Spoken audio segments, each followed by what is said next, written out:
Welcome to another episode of Simon Says, where facts come first. I'm your host, Jenny Simon. And today we have the meat of the matter to deal with and some little chit chat in between. But first, I want to, right off the bat, speak about the gun violence in Grenada that is rising, that some of us don't seem to be seeing it and don't believe that it's happening. News reaching me this morning at about 6 a.m. of a deadly shooting in the south of the island. I think it happened somewhere around 2, 3 o'clock in the morning. 1 dead, 3 wounded. Folks, we have a leadership crisis in Grenada. And those of you who don't want to see it, those of you who want to turn a blind eye to it, can continue to do so. But it's there, and it's not going away, and it's getting worse. There's a major breakdown in security details on island.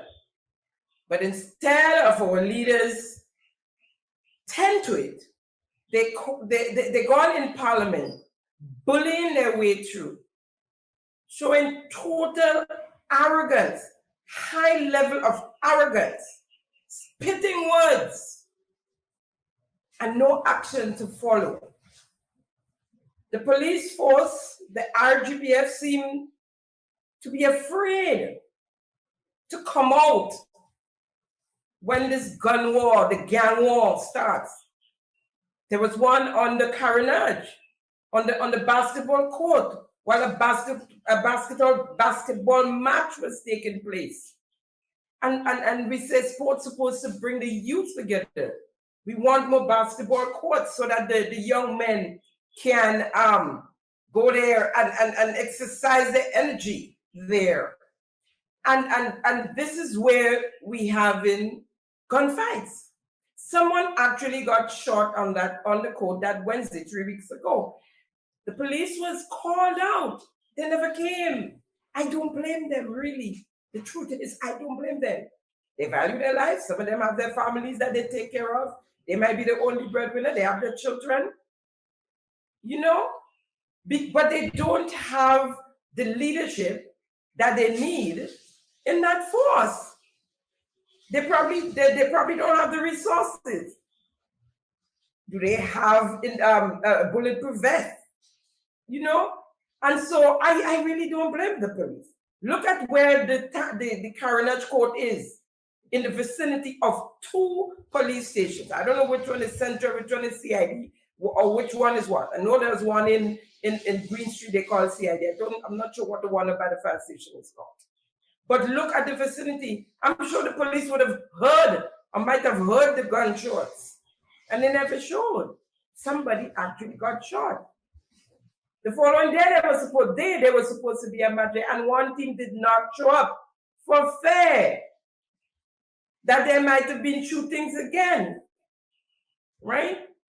No, they said it was a battle between the Carnage and Granddads.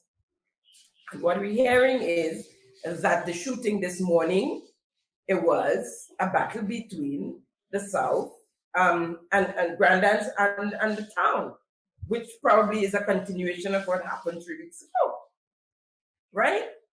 But look at what it's severe. 1 dead, 3 wounded. 3 wounded. So Simon Says is calling on the Minister of National Security to resign from his position. Shuffle himself. If you're not familiar, if you're and maybe your advisor, your security advisor, probably needs to be removed as well. You're probably not getting proper advice. The retirees that you boast of and said you have confidence in, Mr. Prime Minister, that you brought back into the force, they are not doing a good job of managing the RGPF, and they should also be removed. We need a commissioner of police. This thing is getting serious. People are going to be afraid to be outside in the evenings after 5. Persons are going to hurry home from work and stay inside. It's going to kill our economy in the long run. Take the bull by the horn right now. But I do think you need to remove yourself. The nation, Grenadians, has lost confidence in you and your security forces, the head, the leadership. Please, we're begging, do something and do it quick. I'm going to move right along. There's a lot for today, and I hope to get through all of it. After last Thursday's episode of Simon Says, Thursday the 25th April 2024, a meeting was held between the trustees and the actuary of the MNIB. Now, actuaries are professionals in risk management. They help businesses, government agencies, not-for-profit agencies, and individuals make critical future decisions by designing creative solutions to minimize business risk. In this case, the actuary is Beacon Insurance.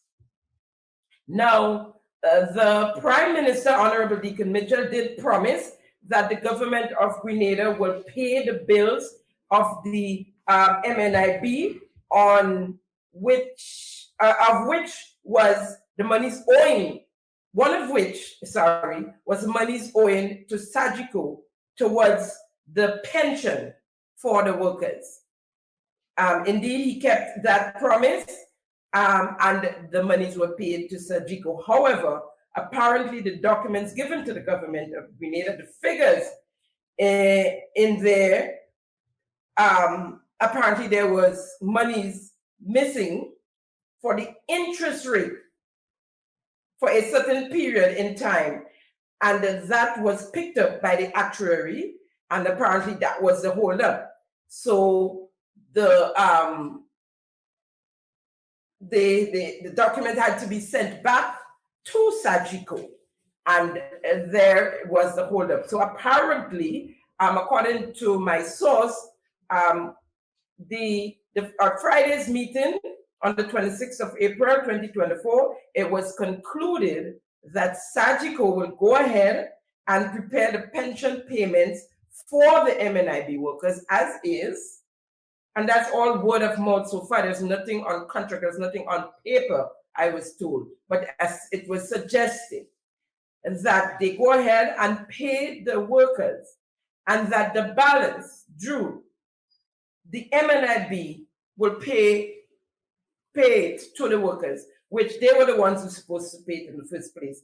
And the whole breakdown in the on the documents, the figures to Sagico, they left out the interest rates. And so, as I said, there was according to my source, there's nothing in writing as yet. So we'll see how that pan out. Simon Says promised to keep you up to date as information reaches us. Just to mention, I tried reaching the chairman of the MNIB board, my friend, Mr. Christy Riggs, with no avail. He did not answer my calls, nor did he return them.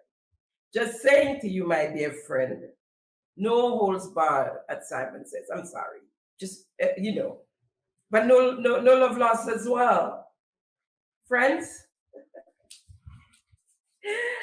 Oh, moving along, my friends, moving along. Yesterday, the 1st of May 2024, was International Labor Day. And I was impressed with the level of militancy at the closing rally. It was not surprising to hear and witness the president of the Teachers Union, Jude Bartholomew, literally separating the ministers, in particular the Minister of Education, from the government, and by extension, Prime Minister, Honorable Dika Mitchell. So the ministers, they're not quite living up to what he expected of them, but remove the Prime Minister, or the government from that, okay? An impossible feat, because the members of cabinet, they cannot act without the blessing of the Prime Minister. And we all know that by now. They cannot act without the blessing of the Prime Minister. For instance, the regularization of workers. The Prime Minister, in the campaign of June 2022 elections, time and time again said it was illegal to hire workers on contract, and that the NDC will end it by the stroke of a pen. But who's getting the blame for that now? Let's hear one more time what he had to say in one of his clips. Saying the job of the citizens, of the government, is to fight for its citizens, to protect its citizens, to encourage its citizens to be independent, not dependent, not vulnerable. So that is the challenge we face. And I'm saying it is solvable by the stroke of a pen. Yep. And let me make this further point. It is actually illegal. The Employment Act clearly says that you cannot put someone on a fixed term contract, meaning these short-term contracts, when the position they are filling is an indefinite one. So the government itself is breaking the law. The government itself is being lawless. So I'm saying in those circumstances, they should in fact end the contract work, regularize the status of the employees, and any other incentives that should be offered to them to make up for the period that they've been on contract jobs, in fact, should be given to them. Yes, indeed. The Prime Minister is correct in his utterances of contract work being illegal. And it continues. The government continues to be lawless. The government continues to break the law because they are adding to the contract list. Yes, they say they can't do all one time and they're doing some at a time, but they are adding contract workers to the list. Granted, they're giving some frivolous reason as to why, but they are adding to the list. Contract work is a clear violation of Section 29(5) of the labor laws. And that is a fact. You said it, you knew it, but you continue to do it. And there's no if and but about it. You could dance all you want. The truth is, the workers are not happy about that. The union leader of the teachers union do not understand his role of his portfolio. He do not understand his relevance. You are the union leader of all the workers, all the teachers, not some, not the NDC supporters, teachers that support the NDC, all of them, the NNP ones, the GLP ones, the ones in the middle of the road, the ones who don't have a government or a party they favor, the ones who just vote because it's their right to vote, and the ones who don't vote at all of them. So when you stand on a platform and make statements like what you did yesterday, it's disgusting. It's disgusting. And for those of you who didn't hear, I want to share with you 2 snippets of this guy. Take a look. I don't want to say today that we lost confidence in the Minister for Education because he's a good man. But if that continues, next year time around, I'm going to say this present Prime Minister and his cabinet, for all the love and all the things that they have done for teachers and for the working class people of this country to improve our standard of living. Teachers and workers, as you can see, in just 2 years that this new administration came into office, and in just a short space of time, they have done more for teachers and workers than all the administration combined. Come on, teachers, let me hear you. Don't be afraid. So, if you notice the crowd, of course, they're the ones who support the NDC, who they clap and they make a noise, and he had to actually beg for it as well. And there are the others who are sitting there like, what is that about? And they refuse to clap or move. And I'm sure there are the objectively thinking ones who were sitting there, NDC supporters as well, who was disgusted by what he said and what he did. You know, you could have seen it on their faces, the disgust of his behavior. You have clearly lost your way, Mr. Bartholomew. This is not a comedy show. This is not a comedy show. We are talking about the workers of our country, the teachers we are dealing with. And this thing where you behave and people say the word he crazy. No. It's no longer funny. And if you're crazy, then go get committed. But to behave like that for the world to see, you wouldn't talk about it today. You're losing what interest, whatever you're losing in them. But you're not going to say it this year, you're going to say it next year. So a whole year going to pass, and no matter what they do, you might say it next year. Because you support a party.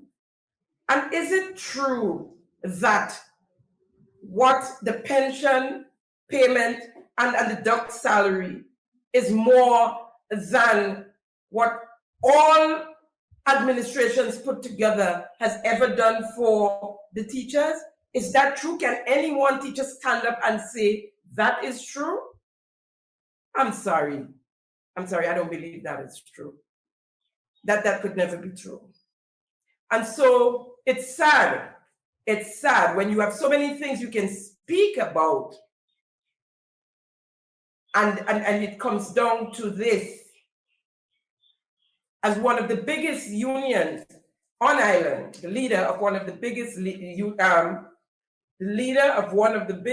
unions on island could behave in such disgusting behavior, you have clearly lost your way, and you should be removed as leader of the teachers union. You should be removed. You are an embarrassment to the workers and the nation on the whole. Now, listening to the Minister of Labor address the Labor Day rally, it is clear, as the president of the Trades Union Council said, the TUC, Andre Lewis, the president of TUC, the government is only interested in the big ticket items, the ones that makes news. For me, and Simon says, I say, to add to what the president of the TUC said, in order to check boxes, to say, promise made, promise kept. So we check in boxes. And in the meantime, there are workers and small man, the small man being oppressed. And when I say small man, I'm talking plural here, not just one man. But you know how we say, the small man, right? Being oppressed by employers, and we're not saying anything about it. Which brings me to the meat of the matter today. This week's episode of Simon Says, the meat of the matter has to do with workers, the workers at the National Cricket Stadium. I recently got a call from a very distraught young lady who was an employee at the China-aided renovation project of the National Cricket Stadium. The company's name, Shanghai Boyer. The young lady in question had just resigned her job. She wanted to tell of her plight and the plight of the workers on the project, and asked for a meeting with her and some of the workers, ones who are fired, ones who resigned, and ones who are still on the job. Therefore, you will understand why the interview is in audio and not in video. Here we go. Let's hear the young lady herself, the one who called me, who, as I called her, the spokesperson for the group. Let's hear what she had to say in the beginning. I'm here with workers and ex-workers of the China-aided renovation project of the National Cricket Stadium. And the workers there seem to have been having some serious issues related to labor relations. I would open the mic to them and let's hear some of their issues. I would start off with this fine young lady here, and she would give us probably a synopsis of why they're here, and then we'll hear from the others. Hi, sure, thank you. Again, thank you for having me. This is a very urgent and serious matter. So my task would have been to hire local laborers to assist the Chinese with the renovation project of the cricket stadium. Also, I am or was the main interpreter for the company. So again, my task is to do all the paperwork coming in and out of the company, taking calls and so forth. Now, since the time frame in which I have been employed with the company, I've noticed a few things of concerns. Now, I would have addressed it to them, provided the labor code and so forth for the Chinese. However, they did not. They disregarded the information. For example, NIS violations, not paying NIS for the laborers simply because they do not want to take that expense. Also, they're forcing the laborers to work Sunday to Sunday. If they request time off, they are threatening to terminate the employment with them. They're also forcing the workers to work more than 8 hours a day and not paying them the actual amount they're supposed to whenever they surpass that 8 hours. Now, these things are serious violations and it should be looked into whenever the workers try to have a conversation with the Chinese pertaining to how much money are they working per day, or if they can get time off to take care of their family and whatever responsibilities they have. Again, they are threatened with termination. So I would actually give the mic to the workers so they themselves can give you a personal side as to what would have transpired. Just a minute before you hand over. You said they work Sunday to Sunday? That is correct. Sunday to Sunday and on holidays without transportation. And their working hours more than 8 hours a day. That's against the labor code. It is against the labor code. We would have had meetings before where I told the Chinese about it, provided the labor code. But again, they disregarded it. They said this is a Chinese company and they're going based on Chinese regulations and Chinese rules. Whenever I bring up Grenada labor code. But we're in Grenada. We are. So whenever I bring up Grenada's labor code or laws, they would disregard it or even threaten me to say, if I cannot do it, they would get somebody else. So I've chose to resign because I do not wish to be a part of what is happening. Okay, excellent. Did you just say that also that they don't know what their hourly rates are? That is correct. It's constantly changing, decreasing. For example, last year, some of the workers, when they work on weekends, instead of getting like a day and a half before Saturday, they would only get an extra $10. On Sundays, instead of getting double pay, they're getting an extra $10 to what they're getting. Also, from January of this year, they were not paying the workers the new standard payments by labor code. So it's a lot of issues that are happening. And can I ask you, since you seem to be the spokesperson for the group, have you taken this to the Ministry of Labor, the Prime Minister's office, the Ministry of Sports? Have you spoken to any of those ministries or persons, related to? Actually, we have. So the workers have written letters in which I would have distributed to the Ministry of Sports, since the company is under Ministry of Sports, to the Ministry of Labor and to the Office of the Prime Minister. Now, this week I would have went in person again to follow the Ministry of Labor, and one of the workers would have said to me, the commissioner is not in, she is quite busy, she has a lot of priorities. Now, I would have mentioned to the workers, this is something urgent, this is something serious. When can you reach out to somebody to let us know what's happening? And she asked if the workers have email addresses. I said, sorry, they don't. I mean, not everybody knows how to operate these things. So I said, if you looked at the letters, you would see every letter has somebody's number. A contact. Them. And she was like, do we have to call everybody? So I was like, in order for you to get the information from them, what's happening, you need to reach out to everybody. Yes. So that was a serious concern. Nobody from Ministry of Sports or Labor has reached out to us. I did reach the Prime Minister's office this week. I spoke to one of his assistants. They stated that he is aware of the situation. He needs to make a time frame in which we can come in to have a meeting, but that has not been determined as yet. But again, a lot of workers were sent home. From 15 to 20-something workers now, they only have 6. So we've heard there that the Ministry of Labor didn't think that those workers at the stadium is a priority, and so they have other priorities. But let's hear from another worker. So another lovely young lady here. Yes. Are you you off the job? Yes, I am. Did you resign or were you fired? Oh no, they had sent me home for no reason. No reason. What do you mean by no all. reason? Well, some weeks back, probably 3 or 2 weeks back, normally when I'm in the kitchen, they hire me as a cleaner. When I went to the job, but actually I was going to pick up my children, and one of them, good one, he's very good. One of them met me and he said, we want worker, you good worker. And I said, okay, when I come, speak to one of them, bring me to them, and they told me that I'm working for $50 to clean. I said, no, I'm $50 a day? $50 a day to clean. I said, I'm not working for the $50 to clean. It's either you pay me $60 or $65. And they said, okay, good. Well, I went the next day, which was the Friday. I told them on Saturdays I cannot be working because that's the day I worship God. They said, okay, no problem.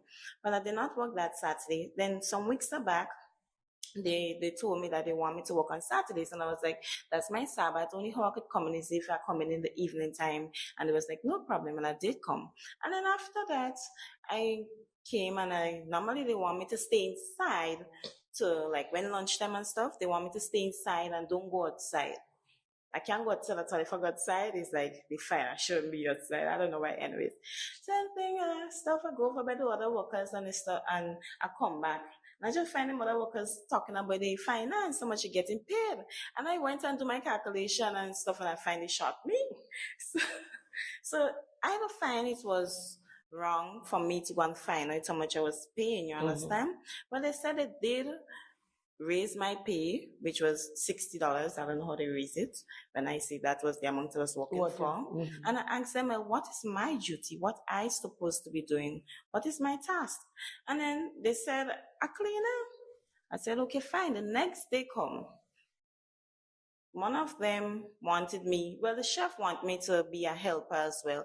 I was like, no, you don't pay me to help. You pay me to clean, which is to wash the dishes, wipe down the table, mop and sweep. And who's the chef? Is he local or? No, Chinese. Okay. And that was that. Then he went for somebody else to tell me that is what I have to do. But their boss told me, only thing I have to do was clean. And I said, okay, then I go to the boss and I tell him, well, you told me yesterday I have to clean. Why now the next person, which is an exchange, don't know the name? Why he's telling me that I am assistant when I don't know I'm assistant? because I hired to clean. He said, well, if you want to walk, you could take the walk. Or if you don't want to walk, you can go. I said, I want to walk. But if you had to have me as an assistant, which is to do everything plus clean on table, wipe windows, wipe doors, if they even spit in the sink, not me cleaning your spit, sir, and spitting on the table, I had to pick up everything. No, you can't hire me to do all those things. If you want me to do those things, raise my pay. He said, okay. Then after renting, they start thinking, and then 2 days after, they just sent me home, and I asked them why they sent me home. They said, because I keep going over by the workers. I said, well, I can't just keep staying inside in the school AC place. So I see it as they fire me for no reason. So when you're not doing anything, you can't leave inside? No, I cannot. So did they hire you from, let's say, 8 to 4? When you, No, or you was shift, afternoon, you said? No, my shift from Sunday to Friday is from 8 to 6. So my lunchtime, as they said, is 12 o'clock, but I normally go for lunch 1 o'clock because when they finish eating, I have to clean up and leave and go for lunch. So I start back 2:30. So they said from 2:30 to 6:30, I start back work, right? That's 2 to 6. I finish him. But I normally just go up to 7, some minutes past 7. That's overtime. Yeah. So sometimes the next shiny tell me when you walk, leave it there. Tomorrow you will come and clean it. I say, no. Me waka. I have to clean it. Because if I come back the next day and I see the dishes, I have to wash these dishes plus the morning dishes what they eat at breakfast. It's more, too much. And you don't want to pay me. So you understand? So I see you have some Chinese that are good. I'm not lying. But you have some again, they're horrible. Like the boss, you said something and he come back and he says something totally different, which was I didn't like. I didn't like at all. So, and do you have an average how many of them? How many Chinese?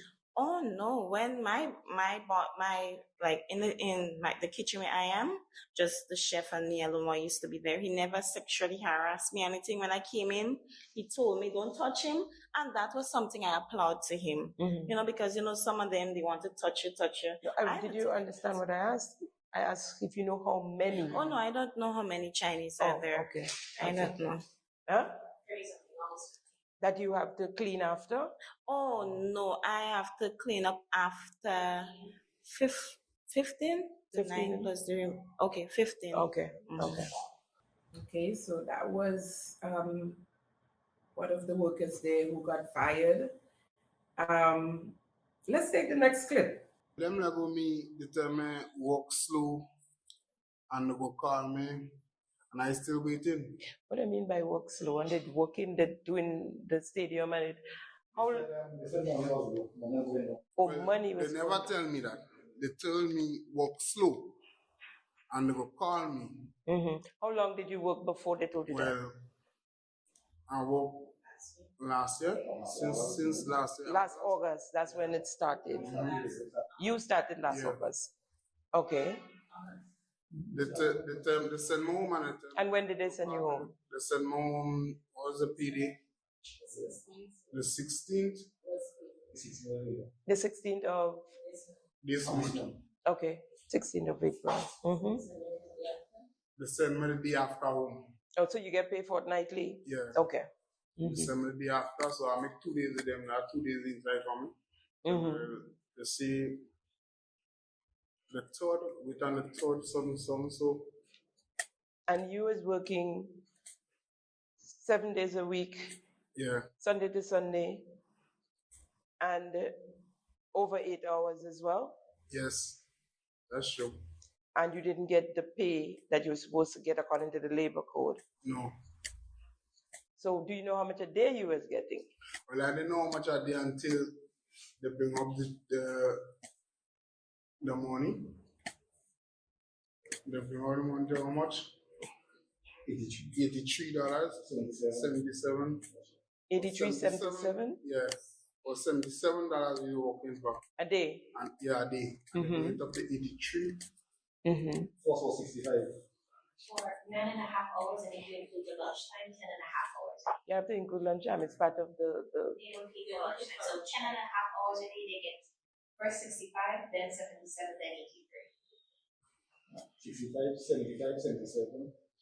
I wanted more when I was working. So like even if you check the hours they're working and it's still not being paid right, just 10.5 hours. It's still not. Yeah, that's true. That's true. So I don't know how to do the rest of money, but seems like when certain workers will come to work, they're keeping the money for themselves. Yeah. This company was hired by the Ministry of Sports. I would not say the company was hired by the Ministry of Sports. What I would say is there was a contract already existing between the Chinese and the previous government. Right. And when the new government came into play, they would have re-signed a new contract in which they would renovate the cricket stadium. It's like they granted it to Grenada as a gift. So within the contract, I didn't see anything that Grenada is paying for it. So I guess they are employed under the Ministry of Sports, you can see. So because anything coming in, be it containers, it comes under the Ministry of Sports. Oh, so they're gifting like the renovations to the government and people of Grenada. Based on their words, yes. And so that's the price our workers have to pay for the gift. And there's no one paying attention.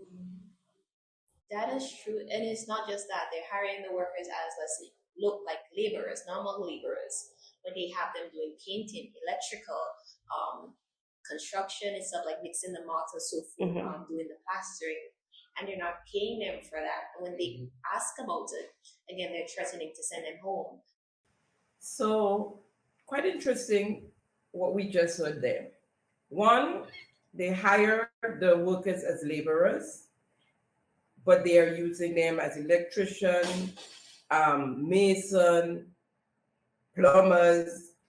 They are using them for other jobs. They're not just being laborers. Two, the Chinese obviously are under the ministry, were contracted under the Ministry of Sports. There was a contract before the last election with the former administration. Then when they came in, the new government, they re-signed another contract. What I was trying to find out is whether or not there was a meeting, any sort of meeting between the Chinese and the government of Grenada, be it the Ministry of Sports or whoever, and that they were told or reminded of the laws, the labor laws of Grenada, because we do know how the Chinese work. We've seen it when they were actually building the stadium, that they were there 24/7, but they had shifts. When some go in, some coming in, we saw them walking on a straight line going towards the area. That's their culture, and we have ours. So was it understood that they also have to pay the NIS, because that's going to come up, the NIS for the workers, or that there's a certain, well, now we have the new minimum wage, that there's a minimum wage that they're supposed to pay for laborers. I'm not quite sure what the minimum wage for the laborers are. Was there any sort of conversation between the government of Grenada and this company that I guess the government of China sent to Grenada to renovate the cricket stadium as a gift? In other words, the government of Grenada, you heard her, from what she saw, there's nothing that the government of Grenada had to provide. Everything was being provided by the Chinese. What I understood is that they're very tight on monies. And so they didn't see it necessary to pay the NIS.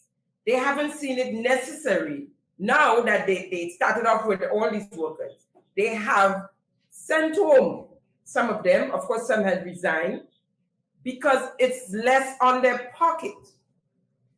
That's what I'm picking up from the workers, or what I have picked up from the workers. So who is following up on what's going on at the stadium? Who's following up? Who's responsible for the project locally? By all indication, it's the Ministry of Sports, right? Let's take this other clip. So the reason some of the workers were sent home is because now NIS is investigating the matter with not paying NIS for the workers since last year, because the Chinese would have submitted on April 4th of this year that all the workers started working from March 13th or 15th. No, I would have advised from March. Yes. So I advised 2024. Yes. Okay. I advised them that this is illegal, you cannot do this, but again, as they would always tell me, they don't care about that. That's not what they want to hear. So they submitted that information to NIS. NIS did call and reach out to them. And the first thing that popped up was, oh, it's a language barrier. Now, I would have written a very detailed memo, even provided screenshots of conversations where I would have sent to the boss the information about NIS. You have to pay NIS. I even spoke to the acting manager of the stadium to say, hey, the Chinese are not willing to pay the NIS for the workers. They said it's going to cost too much, and if I don't drop it, they're going to get somebody to replace me. Now, the reason NIS was paid for March of this year, one of the workers was severely injured on the job site. The government is not aware of it. The Chinese embassy is not aware of it. China is not aware of it. Again, they didn't want anybody taking pictures or so forth. The worker had to undergo surgery. Now, as he mentioned, they get paid on the 16th and the 1st of every Monday to Sunday, Monday, whatever day it is. Now, on that time frame in March, the worker was injured on the 28th of March. The next pay time was the 1st. So what they did is, when the country opened back after the holiday, we went to NIS to sign up and pay, to make it look as though they always had the intention of paying. Yeah, NIS. And they now started more or less. Yes. So I explained to NIS, it's not a language barrier. I said, from August to April, the company had at least 3 to 4 translators, me being the official translator for the company. There was no language barrier. Because if you have somebody to project the voice of your company, especially at government meetings and so forth, they have to at least understand the basic of your language. And if I am your translator and you don't understand, then what is the purpose of hiring a translator? So what I'm trying to say is there was no language barrier from that time frame to now. Now there will be a language barrier because 3 of the translators has left. The only one that is there is the one that is doing the wrongdoings. Yes. Abiding. Aiding and abetting. So the only reason why they hurriedly tried to start to pay with NIS is because a worker got injured, and of course, if he's at home, you know what happens. You go to the NIS to get paid. So, and what they did, if you heard clearly, or if you didn't hear clearly, is they moved forward the date that they started from August 2023 to March 2024, right? And started to pay for some of the workers, right? You heard her when she tried to explain to them, being the translator, what is the laws as it comes, as it goes to NIS and the labor laws of Grenada. They said they do not care. They are Chinese and they're going by the Chinese laws. You heard that, right? I tried reaching the related individuals from the Ministry of Sports. I did not reach. I actually got to speak to the secretary of the PS, and that would be PS Brown, who was there before the reshuffle, who's no longer there. And she put me on to the Ministry of Sports and to speak to the secretary there now, that is the secretary to the new PS, and that secretary is also new, which she was in order because she doesn't work in that ministry anymore. I spoke to the secretary. I told her who I was and that I needed to speak to the permanent secretary. She went, they put me on hold. She came back and she said the permanent secretary is not available. I left my number and did not get a return call as yet. I would keep trying, right? Was there a contract signed between the government of Grenada and the government of China laying out the conditions, citing our labor laws, our workers seem to, like they just let them go as animals in the stadium to the Chinese. And they are being treated like animals, as you would hear later on. Let's hear this next clip. Have you been communicating while you was on the job with anyone from the Ministry of Sports? Like, because of the language barrier, if they need to speak to someone from the Ministry of Sports, who would that person be? It would be me. Any call? No, you too. Who would the person in the Ministry of Sports be? The PS. The permanent secretary. Or okay. the PS secretary. Okay. And that is it changed up while you were there because it... Two different PSs. Right. So now it's Ms. Stevens? Yes. Okay. And before it was? Mr. Brown, I believe. Mr. Brown. But okay. all information in terms of communication went directly to the secretary and then to the PS. For example, when we have meetings, I am there with the Chinese and the PS. Okay. Because I'm asking because I need to speak to somebody in the Ministry of Sports and I want to know who's that person and if the ministry have had talks with the Chinese before the job started so that they know that they have to pay the NIS or made an arrangement that the government pay the NIS, but somebody has to pay it. If there was any sort of arrangements or they just went on the job and nobody followed up and, There is supposed to be somebody from the ministry, in particular ministry. Assigned to the project? That is assigned to the project that should be on site because we do have an office there for them. But I've never really seen that individual around until there was an accident where the power line went out and a worker almost fried. The electricity in the hospital went out. That's the only time I would have seen that individual. Start over. There was an accident. So the stadium authority would have said to the other translator that is still there, the guy, to tell the Chinese not to lay the fence in that area because of the power lines. Okay. However, he did not provide the information to the Chinese or local workers. So while they were putting on the fence, which is this gentleman here, he hit one of the wires that are on the ground. And the thing went up into the air. There was sparks. He almost fried because the handle was rubber.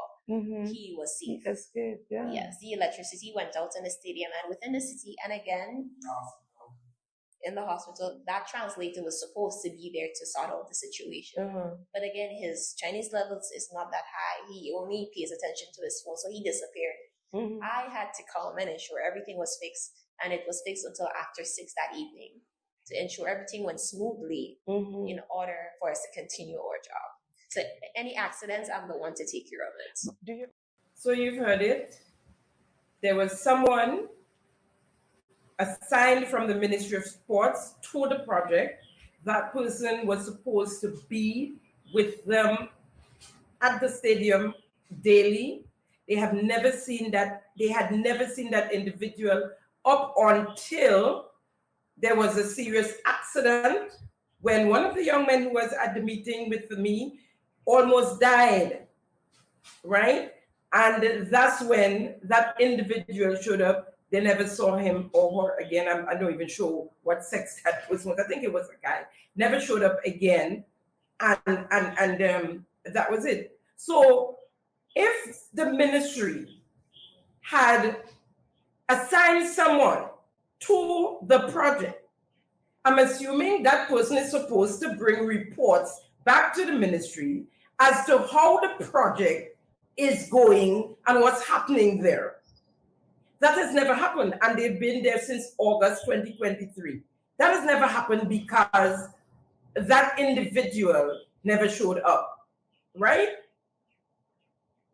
And the work is going on, And these workers are suffering under these people, having to work Sunday to Sunday, not getting paid for their weekends or their 2 days, having to work extended hours, not being paid for overtime, the NIS not being paid. And the Chinese would say that that is not how they do it in China. And they're Chinese. Yes, you're Chinese, but you are in Grenada. And you have to go by the laws. The language barrier is no excuse, because you hired, as the young lady said, they had, I think, 3 persons there, right?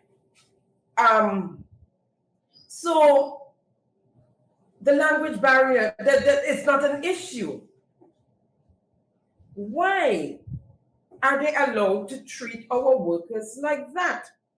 And the ministry, or the Prime Minister's office, or the Ministry of Labor, because you've heard her, she herself has dropped off the letters to these ministries and followed up with emails to these ministries about what is taking place at the stadium. At the stadium. As I said, I did in fact reach the first secretary, Miss Alison Lewis, who's no longer at that ministry, and she gave me a number to call the ministry and speak to the new secretary, which I did reach her, and I asked her to put me through to the permanent secretary. I'm yet to speak to the permanent secretary. They're busy, and I gave her that, and so I hope that I eventually get to speak to somebody who can tell me what exactly is the deal between the government of China and the government of Grenada when it comes to this gift of renovations for the cricket stadium. But there are translators there in the ministry, on the project. Well, I think the young lady said there's only one now, because herself and another one, they resigned, they left, right? When this young lady called me, she said she left for her mental state. It was affecting her as a young lady under 30. She's in her 20s. It was affecting her, what she was seeing, the treatment meted out to her and the workers. And so she had to resign. As she said, it's not that she don't need the job. She needs the job, but she couldn't continue, right? So let's hear the other clip. Do you have a name of the person that is supposed to be the jail between the ministry and the Chinese? Unfortunately, no, I don't have the name. Okay. Because that person never really showed, is that what you're saying? Never really showed up? That is correct. Okay. Okay, you heard. We'll take a quick break and come right back to continue this conversation. Thank you for tuning in to Simon Says. To ensure that you never miss an episode, click subscribe and make sure to turn on the notifications by clicking on the notification bell icon. See you at the next episode. So you've heard her, the individual who was assigned to them never showed up until there was an accident and the worker had to be hospitalized.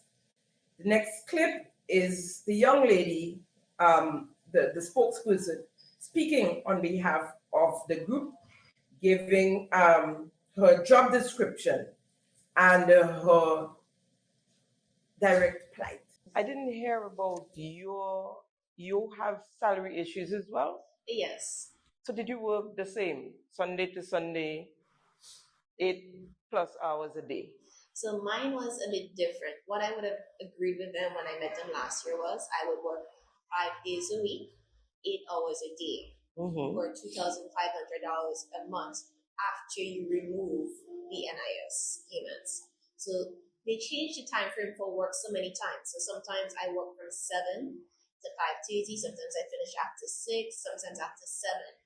If ever there are emergencies, I'm in the hospital after 10. Sometimes I'm on work after 8, after 7. Now, I was told the company bank account was not set up as yet. So when it is set up properly, I would get compensated for my overtime. However, when I went in to collect my last salary, I went in 3 different occasions. It was never given to me. When I mentioned the overtime, they said that the Chinese, don't think I should be paid for the overtime. So what they actually think is the hour for lunch. If I'm working from 7 in the morning, let's say my lunch is 11:30, 12. Then I start back work maybe 12:30 or 1, and I finish 5:30, sometimes 6. That alone is at least 2 hours overtime, not including lunch. Right. So you are mandated to pay me my overtime. And your lunch. And my According lunch. to the labor code, So that lunch hour is a part of your days. They said they asked around in certain companies, and they were told they don't have to pay me for the overtime. The company owes me 5,000 something change, not including the hour for lunch. Now, if I was to add every day in which I did overtime, I have a copy of it because they're always sending me documents during my lunchtime to send to the ministry or to translate, or we go to meetings by the broker for the containers or various different things. Again, I am the main person for the company, so everything is me. Even to come from the airport to the stadium or wherever, I have to organize the taxis and so forth. And I have all these conversations in my phone or emails all the time free. And then you're telling me you don't think you should pay me and I should take it to court. I mean, they have realized in Grenada that nobody really pays attention to them. It's like, oh, well, language barrier, they don't understand. So they take it for granted that nobody would take it serious to pull up on them. Just one more thing to add with the salary payments. So I believe it was yesterday or the day before, I sent another message to the boss, which is Mr. Hunter Jan, the leader of the entire project at the stadium, stating, okay, I understand you stated the day before that in terms of overtime payments, you would prefer to take it to court because you don't think you should pay me. However, I would come in for my last salary for the days worked. He then stated that I cannot collect the money. They're going to hold it for NIS payment for the 8 months I've worked prior. Now remember, they told us at the starting they were paying our NIS. So what were they doing with the money? Our agreement was after you remove NIS money, my flat payment for the month is 2005. So, which means they were deducting, or they were supposed to be deducting your monies for NIS. Yes. And now they're hijacking your salary. So I can't get my salary. I'm also an entrepreneur. Now I have boxes waiting on a port to be shipped to the United States to come to Grenada. Now the longer it stays there without paying is the more money I have to pay for storage. I cannot ship my boxes. I also have my loan paying. Now if I have been given my salary and the money due to me, I would not be in the predicament that I'm currently in. Yeah. And again, we've submitted this letter since the 16th of this month. And look at the date today. I mean, this is urgent. People have responsibilities. I know that, people in high position, they're busy. But sometimes you could slow down for and have to stop for a minute. Oh, definitely. Definitely. Can I ask you your age? I'm in my late 20s. Okay. So you're you. And you? All right. Okay. Young people. Yes, that's our youth that are being treated badly and struggling because they need a job. Folks, it gets worse with the interference of the salaries of the workers. Tax deduction, they were told. I hope you heard her that they have hijacked her salary now, saying that they're backdating her NIS. So, although they said they started to the NIS, they started in March, they're now saying to her that they're going to take out her NIS from August when she started, and that would probably take care of her salary. However, what she said to me was that her salary that she collected, the NIS was deducted from it, but it was never paid. But her salary, the arrangement she made, what she collected was after NIS deduction.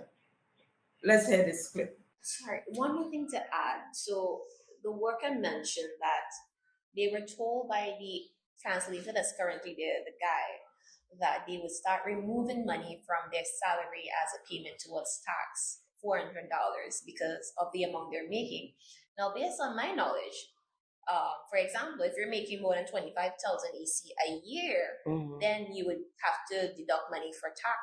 However, the workers have not even accumulated that amount of money. So why is it that you are going to remove $400 from their salary if they're making at least $1,600 or $2,000 a month? Why are you going to take away $400 when within a year time frame they have not even touched 25,000 EC? So again, people need to look into what's happening, because again, they're just doing what they want. Anything to cut back. So in other words, they promising to do something free, but they don't want to meet the expenses. So then they're not really, I mean, how can you do that? Yeah, so it's supposed to be free. They cutting, treating the workers badly, going against the labor laws, and there's no one to stop them. Even though the worker's salary did not meet the threshold, the tax threshold, they are now ready to remove $400 from the worker's salary. Moving along, let's hear the next clip. Also, what's happening to the worker that had to have surgery on his foot, the worker that was severely injured? Where is this person? His home. So somebody should follow up on that. What's being done for him? Because I know for sure he doesn't have any NIS benefits. So do you have like a name? You can share a name and a contact with me? I could share it to you off camera. Yes. Okay, sure. Then I can follow up. Yeah. Okay, let's hear the next clip. Also, he would have fallen sick a while back, and he came into the company because of whatever happened on work. It injured his back. So he came in to tell them, I went to the doctor, this is what they say, I need rest. They didn't give any money to him. He can tell you the story shortly. What they suggested to him was, okay, return your uniform, meaning the safety hat and the safety vest, and we will give you back the $50 that you gave us towards having those working equipments. To me, that was pretty unfair. So he tried to come to work to make money, because at the end of the day, everybody has to be, not everybody has enough to sustain himself by being home. So sometimes he would have asked for half day because he's having a lot of pain. And they tried to terminate him. That time frame, I was not on work. So when I came in and I found out about the situation, I explained the law to them and I said, at least he needs time to rest. And when he's better, he can come back home. There's no need to terminate him. I said, by right, you're supposed to be paying him. He's supposed to get on the job, and you're not even paying his NIS. But I'll give him the mic so he can give you the story. Yes, that's true. When I get injured, nobody don't look at me. It's only I come, the day I tell them about it, and they tell me the only thing they could give me, if I drop in my uniform, I get $50 to buy medication. I did do it. I don't mean to laugh. $50 to buy medication. Yeah, well. To give them, right. So, but the first, at the work start, are they including the NIS, that paying NIS, and they never respond to us, they never come back and tell us, well, this NIS will pay or whatever. Family, they say, when we reach in the stadium, we pay go rise, and the pay never rise, NIS never pay. Well, you're not paying NIS, so NIS have no record of you. I pay NIS. I work in enough place and I pay NIS, and I don't know if them paying NIS or we. By the time we walk inside the stadium, I find that very unfair if they don't pay it. You understand?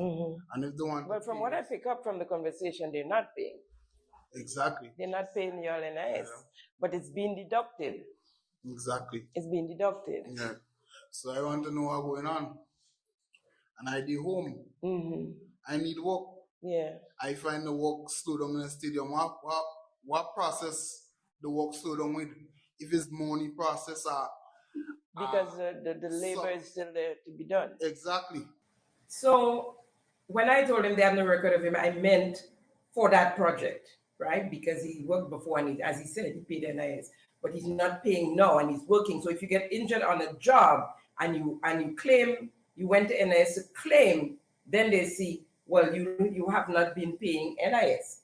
What is clear is that their monies were being deducted for NIS, but were not paid to the NIS, right? He got injured on the job, had a back problem, went to the doctor, got a sick leave. His sick leave, I can safely say, was denied, really.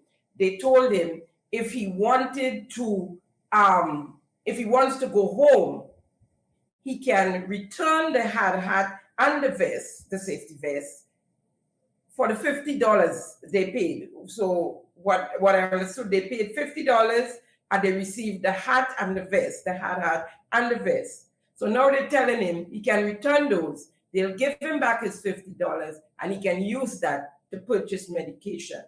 He can't afford to stay home without being paid. He tried to go to work. He couldn't make it because the pain was severe. They eventually fired him and they told him to go home. Work is slow. So $50, right? Compensation, $50. Let's hear now.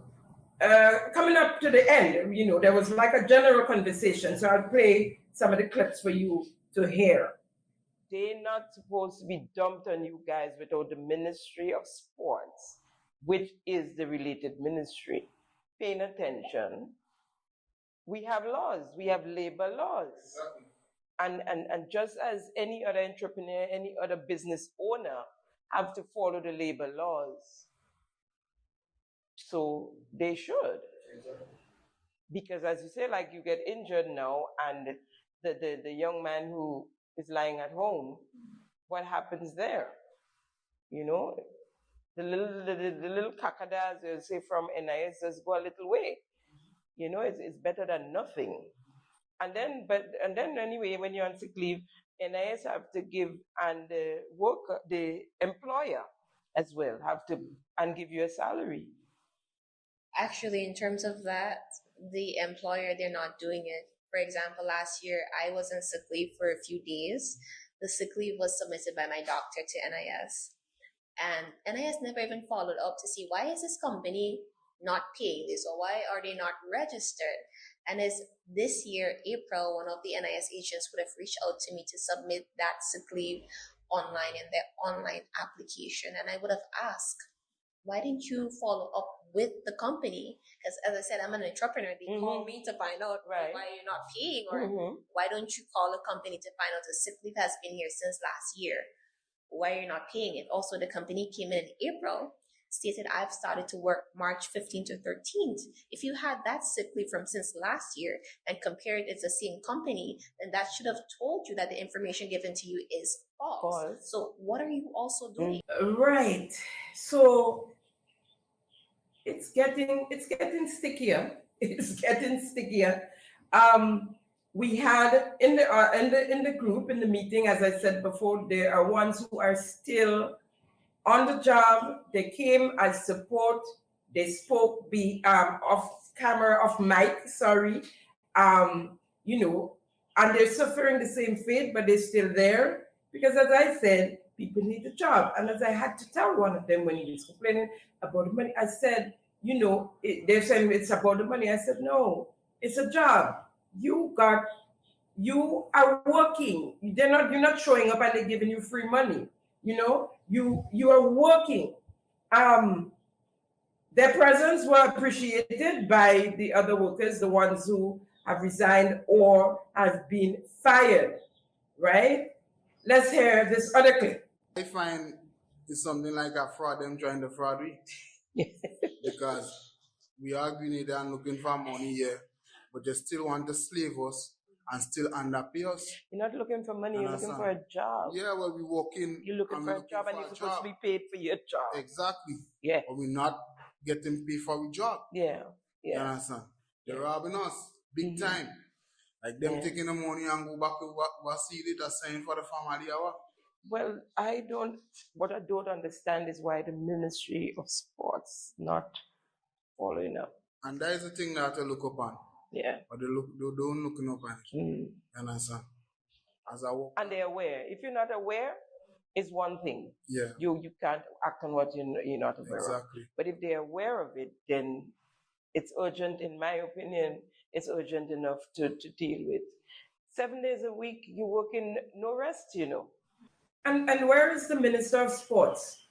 Where is the Minister of Sports?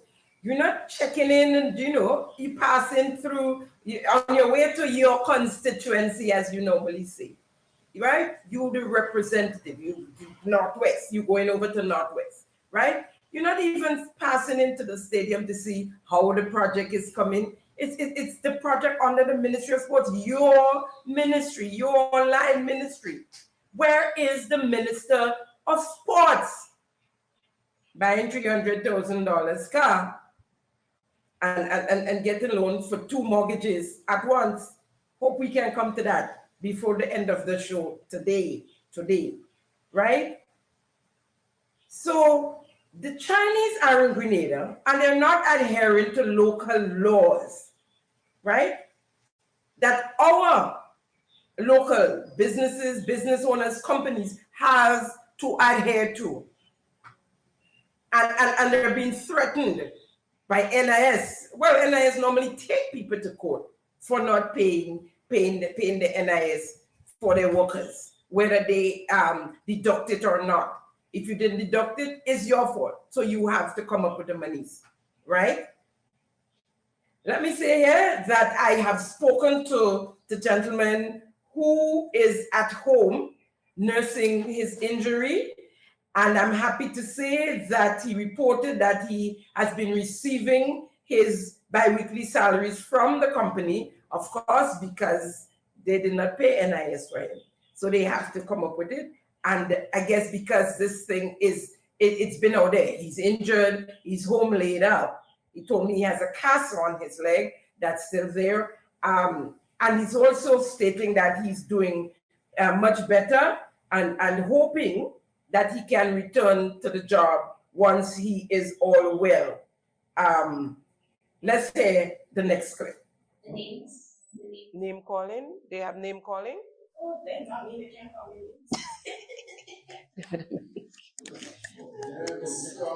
Calling my monkey and all that thing. Move your hand from your face when you say it. They calling man all kind of name, monkey and all kind of different name and all kind of thing. And some of which you can understand. Exactly. Because of the language. Yeah. Wow. Even trash. They say garbage, which is trash or garbage. They call them garbage? All of them is trash or garbage, and that is disrespectful. Also, the same male translator even laugh at the Chinese when they call the workers these things. Oh, wow. And when the workers ask him to translate what was said, he would not say it to them. Mm-hmm. When the workers use the same Chinese word to describe the Chinese, they would get very, very upset. Mm-hmm. Until another translator came, his level as we hired him. Mm-hmm. He could have said to the workers what the words meant. Mm-hmm. I mean, yes, you're doing something for the country. Yes, people want a job. Mm-hmm. But at the same day, you have to respect people. Yes. It doesn't matter who you are. Yeah. Yeah, of course. Of course, everyone deserves respect. So we've heard it. The workers are being oppressed. They are being treated like animals. They are being called animals and trash by the Chinese, by their bosses, right? Let's hear the final words. Yeah. Yeah, because, it's livelihood and you get a job and you have your family, your kids to feed and your bills to pay. And nobody really wants to lose their job, So I could understand them feeling threatened by that, but by the Chinese. But I mean, that's really, really not fair. That's so unfair. Because the translators was a Mm. And the thing is, this is happening to the students in China because I've studied in China to see we experience that over there and to come home to our soil, our mother country. And you're in your own home and experience the same this thing. happening here is heartbreaking. So as a translator, I had the option: should I join them and oppress my people, or should I leave because I know it's against my ethics and my laws? So I chose to leave. But some people, they can't because they need it. I'm not saying I don't. I do need it. But at the same time, for my mental state and my conscience, I chose to leave. To leave, yeah. Thanks again. Thank you for coming out and expressing yourselves like that. It's not easy for some people to do, but it's important. You know, it's important. We have to stand up for something at some point in our lives. And it's wonderful that you chose to do so. No, you know, we just spoke about the reasons why some of them, they need the money, they have a livelihood, they need to take care of their family, their kids. And when you get a job, for the workers to show up 7 days a week and overtime, they need the money. They have to. I mean, 7 days a week, you know. That means you have no time spent with your family. The Saturday and Sunday, you know, that is not good enough. If the Chinese, that's their custom and they need to work 7 days a week, then that's fine. On the weekend, do what they can without the locals. And if you decide to work, then you should be paid for your time. Folks, the renovations of the National Cricket Stadium is a gift from China. However, it seems like it isn't managed properly from our end. The Ministry of Sports, to be exact. We're calling on the Minister of Sports, the Permanent Secretary in the Ministry of Sports, whoever is in charge, the Prime Minister, the Minister of Labor, Claudette Joseph, Honorable Dika Mitchell, Senator Lacrette, please pay attention to what is going on at the cricket stadium with our workers. No proper leadership from the Ministry of Sports and the government of Grenada, and obviously no follow-up. You heard from the workers and from the worker, the spokesperson, to be exact, that she reported the happenings to the Ministry of Sports, the Ministry of Labor, and the Prime Minister's ministry. They all know the plight of the workers of the stadium and have refused to act on it to date. Simon says we'll continue to try and reach the relevant authorities and to keep you up to date on this matter. We'll take a quick break and come right back. Thank you for tuning in to Simon Says. To ensure that you never miss an episode, click subscribe and make sure to turn on the notifications by clicking on the notification bell icon. See you at the next episode. Welcome back. There are some of us who have been appalled at the amount of monies allocated to the National Organization Committee, the NOC, through its secretariat for the 50th anniversary celebration.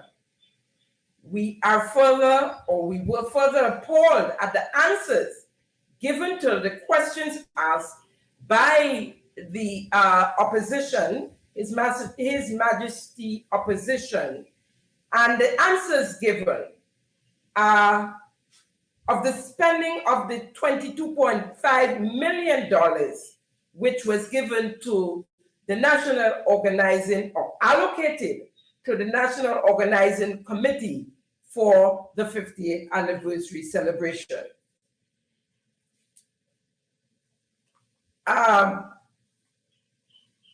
We were given, 3 contracts, the answers to 3 contracts, which is just the tip of the iceberg, and we know that one of the biggest contracts, the drones, was left out, right? The drone show, for example. We didn't get any answers to that. And we're hearing an alleged $1.5 million was spent on just the drone show. Someone I knew well who has passed away, may his soul rest in peace, used to say things like that, monies like that, is being thrown in a hole. Nothing comes out of it. It's just thrown, that's money thrown in a hole. But we will not let up. we await the other answers, even if it takes us to the end of the year, next year. We want to know how the money was spent. We need accountability. During the past week, in fact, earlier on in this week, actually, on Monday, April the 29th, 2024, there was a media launch of the Spice Must Corporation, the SMC. Carnival is said to be our biggest celebration annually, bringing in the largest economic revenue to the country, positively affecting the widest cross-section of persons on island. MBIA, that's the Morris Bishop International Airport, small hoteliers, taxi drivers, restaurants, supermarkets, corner store, village shops, other small businesses, hairdressers, barbers, clothing stores, band owners, promoters, venue owners, vendors, the government of Grenada. That's at the top of my head. And I want you to hear for yourselves what the CEO of the SMC, Mr. Cecil Noel, had to say of their allocation. No, for example, for Spice Mass 2023, it costs us approximately $4.1 million to put it on. And sometimes I kind of, well, I wouldn't say avoid, but don't deliberately talk figures because it gets into a lot more discussions. Because it should be told, it costs us, as I said, $4.1 million. And from the question you just asked with regards to support for the other committees, when we do some rough calculation, we expect that budget to be approximately $5 million for this year. Are we going to get it? I hope so. But just letting you know, right? I would jump ahead as well as to say, thanks to the NLA, because they have been playing a very pivotal role in terms of the finances we receive. We were able to receive approximately 1.1 from them last year, million. And we were able to receive approximately 1 million from government. Does that say anything to you? Anything? It says, for example, what we received was 2.1 to run Carnival. The actual budget was 4.1. $1 million from central government and 1.1 million from the Lottery Authority. 1 million from central government and 1.1 from the Lottery Authority. Also, receive, and this is a government who found $22.5 million to give to their cronies, for the most part, family and friends, contracts. Everybody have, as I said before, a sack walking around ready to push, to collect and push money down. Big, big money.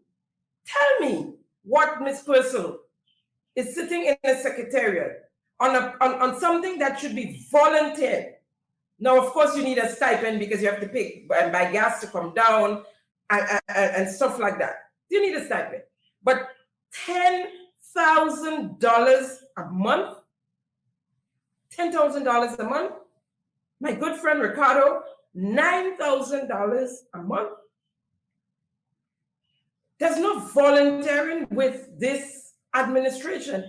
Everything, and I'm not saying people should volunteer. The young people who are receiving money from that secretariat, and they're the ones doing the work, so they should receive the pay, and I am happy for them.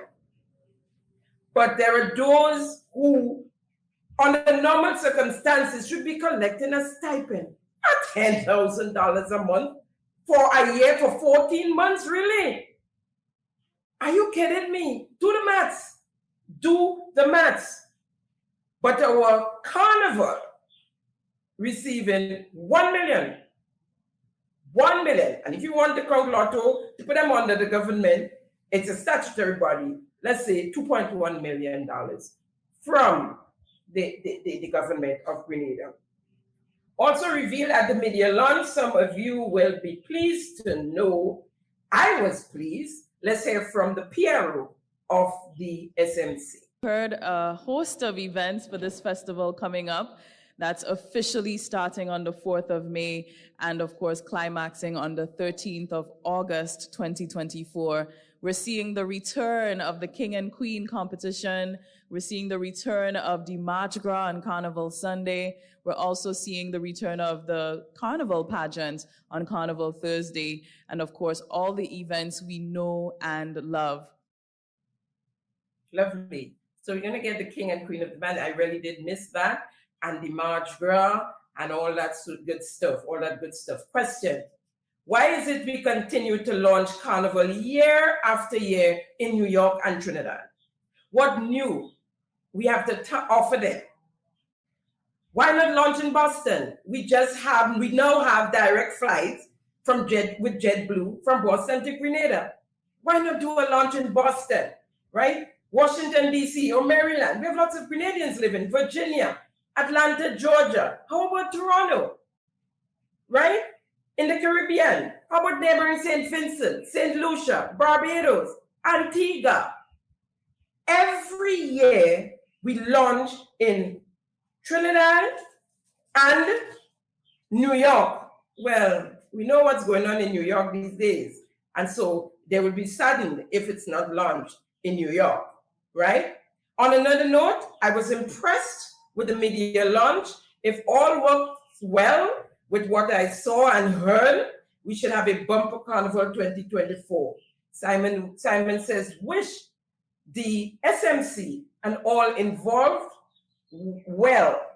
So let's wish them well and hope that everything pan out as they would like it to be. And I said, if that is so, we would really have a bumper Carnival 2024. Let's talk Lotto, because as we've been on Lotto. Is it true the chairman of the board of the lottery, Mr. William Batiste, took on his own, without the knowledge of the cabinet of Grenada, using funds from the lottery authority, and took on the renovations of the Victoria Park? Is it true the total estimated cost of the project given to the lottery authority was way more than the project should cost? Is it true between him, the chairman of the board, his girlfriend, between him, the chairman of the board, and his girlfriend, the CEO of the authority, they are playing house with the monies of the Grenada Lottery Authority? Is it true the Prime Minister got wind of it and pulled the brakes? Is it true Mr. Batiste is a member of Nation Builders, so he may escape the axe?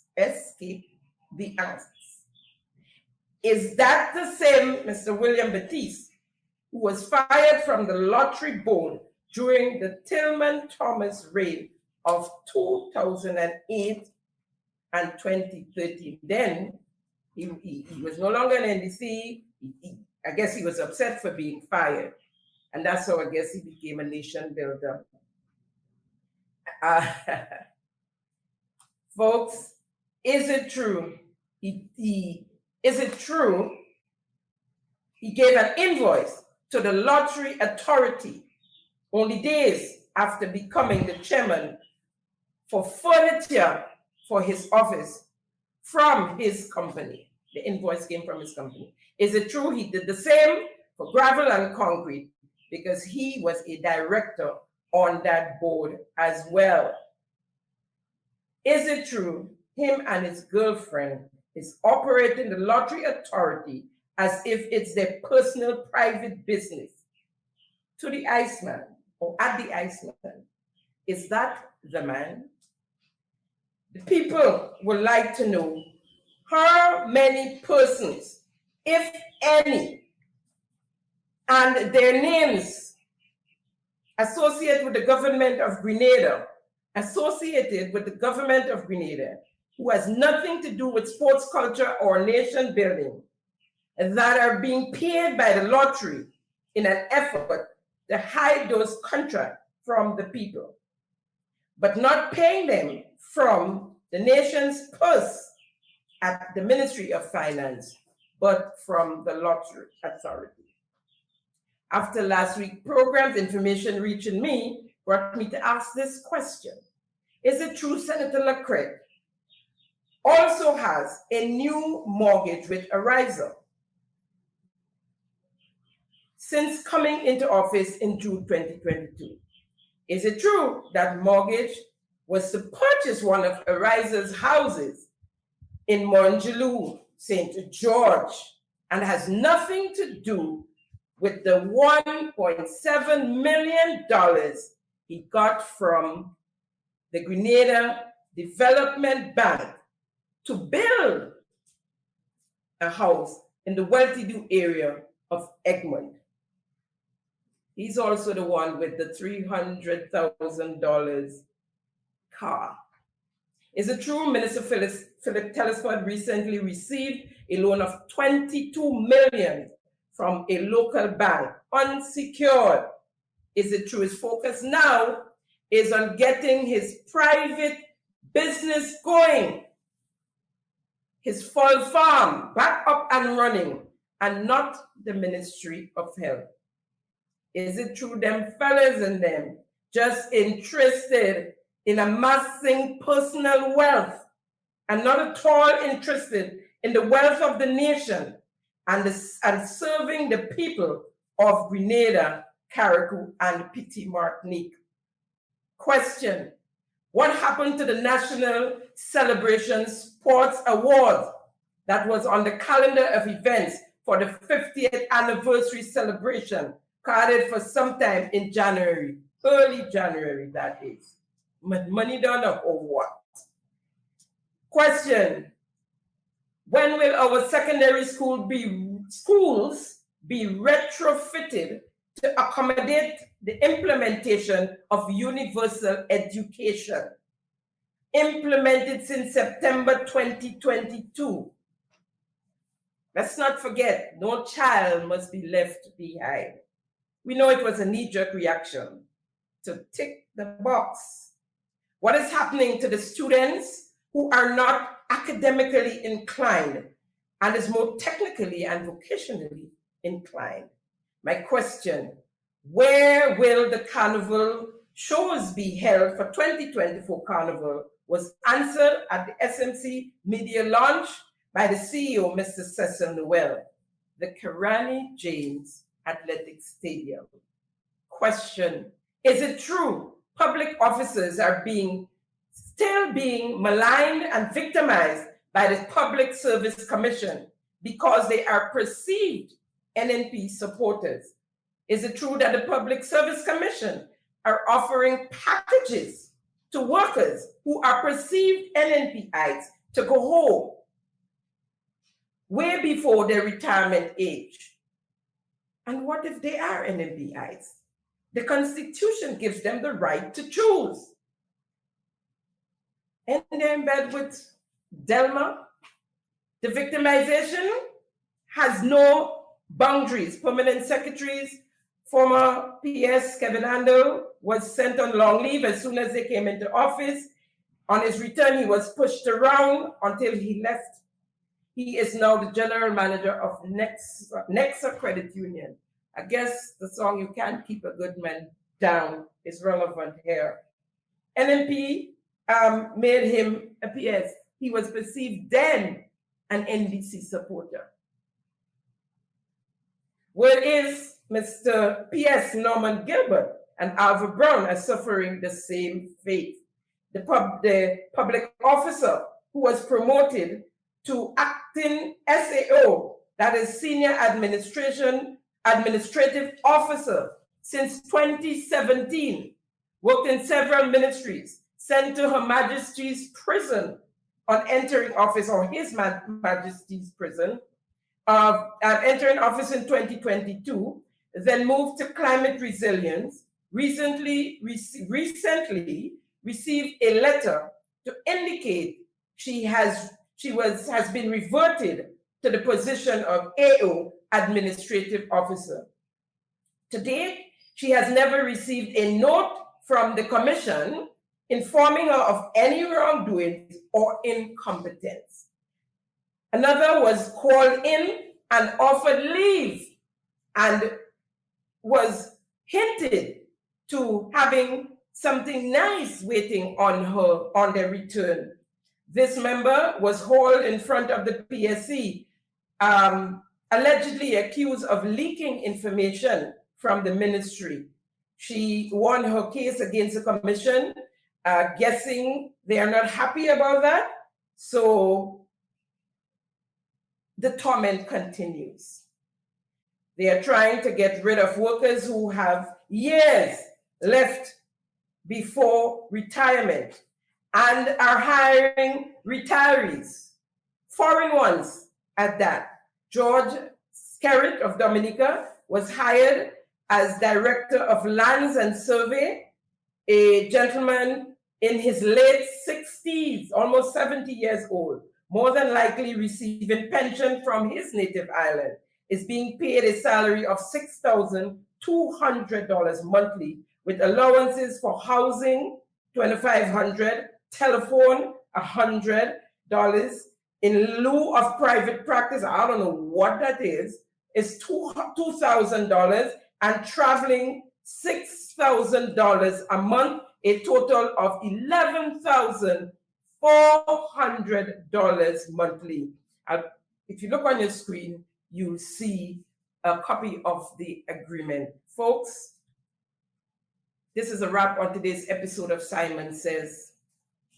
It was great conversing with you as usual, keeping them honest. Thank you for joining us at Simon Says for yet another episode where facts comes first. See you next week, same time, same place, as you join me for another episode of Simon Says. You have a great week now. Bye. Thank you for tuning in to Simon Says. To ensure that you never miss an episode, click subscribe and make sure to turn on the notifications by clicking on the notification bell icon. See you at the next episode.